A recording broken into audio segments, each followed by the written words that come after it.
Hello friends, welcome to பங்குச்சந்தை YouTube channel. என்னோட சேனலுக்கு தொடர்ந்து சப்போர்ட் பண்ணி சப்ஸ்கிரைப் பண்ண அனைவருக்கும் முதல்ல என்னோட நன்றியை சொல்லிக்கிறேன். என்னோட சேனலை தொடர்ந்து சப்போர்ட் பண்ணுங்க. ஸ்டாக் மார்க்கெட்டில் உங்களுக்கு தெரிஞ்ச ஃப்ரெண்ட்ஸ் அண்ட் ரிலேட்டிவ்ஸ்க்கெலாம் இந்த வீடியோவை ஷேர் பண்ணி விடுங்க. இன்னைக்கு ஸ்டாக் மார்க்கெட்டில் நடந்த சில முக்கியமான தகவல்களை நான் இந்த வீடியோவில் ஷேர் பண்ணுறேன். நான் இதுக்கு முன்னாடி பாரத் கோகி கோல் லிமிடெட் ஐபிஓ பத்தியும் இந்த வாரத்துல முக்கியத்துவம் பெறக்கூடிய பங்குகளை பத்தியும் இன்ஃபோசிஸோட ஷேர் பிரைஸ் பத்தியும் டீட்டெயிலா 3 வீடியோ போட்டிருக்கேன். அந்த வீடியோவை பார்க்காதவங்க பார்த்து செக் பண்ணிக்கோங்க. ஸ்டாக் மார்க்கெட்டை பத்தி தொடர்ந்து அப்டேட்டை தெரிஞ்சுக்க நம்மளோட சேனலுக்கு சப்ஸ்கிரைப் பண்ணி வச்சுக்கோங்க. இன்னைக்கு பாரத் கோகி கோல் லிமிடெட் ஐபிஓட லிஸ்டிங் டேட் இன்னைக்கு லிஸ்ட் ஆச்சு. அதாவது ஐபிஓட பிரைஸ் 23, ஆனா லிஸ்ட் ஆனது 45ல லிஸ்ட் ஆயிருக்கு. அதாவது 95.65% பிரீமியத்தில் லிஸ்ட் ஆயிருக்கு.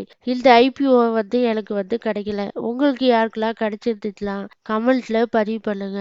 ஃபெடரல் பேங்கோட ஷேர் பிரைஸ் தொடர்ந்து 2 ட்ரேடிங் செஷன்ல கெயின் ஆயிட்டு இருக்கு. நான் வீடியோ எடுக்கும் போது ஃபெடரல் பேங்க் லிமிடெடோட ஷேர் பிரைஸ் 3.27% வரைக்கும் கெயின் ஆகி 279.1ல ட்ரேட் ஆயிட்டு இருக்கு. இதுக்கு முக்கிய காரணம் என்னன்னா, ஜேஎம் பினான்சியல் நிறுவனம் இவங்களோட Q3 அப்டேட்டை பதிவு பண்ணியிருக்காங்க. ஃபெடரல் பேங்கோட வங்கியோட நிகர லாபம் profit after tax year on year quarter on quarter பேசிக்ஸ்ல பார்க்கும்போது 9% வரைக்கும் கெயின் ஆயிருக்கு. இந்த இந்த நிறுவனத்தோட நெட் இன்ட்ரெஸ்ட் இன்கமும் கெயின் ஆயிருக்கு. அந்த காரணத்தினால ஃபெடரல் பேங்கோட ஷேர் பிரைஸ் கடந்த 2 ட்ரேடிங் செஷன்ல கெயின் ஆயிருக்கு.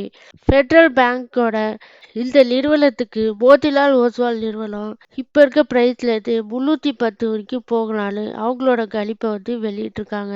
இன்னைக்கு விப்ரோ பங்கு பார்த்தீங்கன்னா நான் பார்க்கும்போது 9% மேல டவுன் ஆயிருக்கு. ரொம்ப ஆச்சரியமாயிடுச்சு.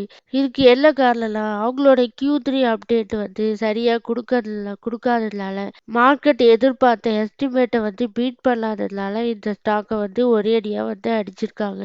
நான் வீடியோ எடுக்கும் போது விப்ரோட ஷேர் பிரைஸ் 246.35ல ட்ரேட் ஆயிட்டு இருக்கு. இந்த விப்ரோவுக்கு மார்கன் ஸ்டான்லி ஈக்குவல் வெயிட்டேஜ்ல இருந்து லோ வெயிட்டேஜா அவங்களோட ரேட்டிங்கை குறைச்சிருக்காங்க.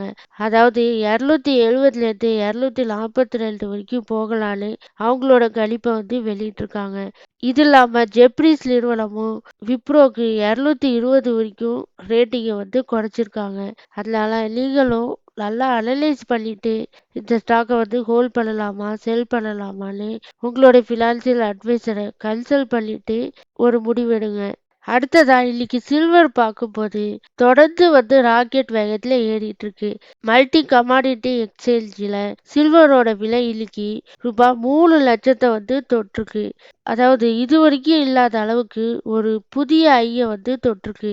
உலக அளவுல பாத்தீங்கன்னா வெள்ளியின் விலை அவுன்ஸ் ஒன்றுக்கு பாத்தீங்கன்னா US$ 94 தொட்டிருக்கு.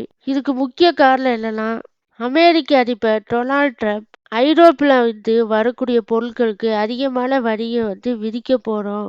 அந்த விதிக்க போறோம்னு சொல்ல ஒரு எச்சரிக்கை காரணத்தினால சில்வரோட ரேட்டு இன்னைக்கு ஏறி இருக்கு. இது இல்லாம டாலரோட குறியீடும் இன்னைக்கு இறங்கியிருக்கு. அதாவது 0.9% டவுன் ஆகி 99.18ல டாலரோட மதிப்பு இன்னைக்கு இருக்கு. இதே மாதிரி தொடர்ந்து உலக நாட்டுல ஏற்படக்கூடிய பிரச்சனையினால சில்வரோட விலையும் கோல்டோட ரேட்டும் பாத்தீங்கன்னா தொடர்ந்து ஏறிட்டு இருக்கு. இதனால இன்வெஸ்டர் மத்தியில பாத்தீங்கன்னா அவங்களோட முதலீடு ஸ்டாக் மார்க்கெட்டை விட வெள்ளியிலையும் கோல்டுலையும் தான் அதிகமா இன்வெஸ்ட்மெண்ட் பண்ணிட்டு வராங்க. இந்த இன்ஃபர்மேஷன்லாம் யூஸ்ஃபுல்லா இருந்துச்சுன்னா என்னோட சேனலுக்கு லைக் பண்ணி சப்ஸ்கிரைப் பண்ணுங்க. நான் செபி ரிஜிஸ்டர் அனலிஸ்ட் கிடையாது. அதனால நீங்க இன்வெஸ்ட்மெண்ட் பண்றதுக்கு முன்னாடி உங்களோட ஃபினான்சியல் அட்வைசரை கன்சல்ட் பண்ணிட்டு இன்வெஸ்ட்மெண்ட் பண்ணுங்க. இது வரைக்கும் பொறுமையா பார்த்த அனைவருக்கும் நன்றி.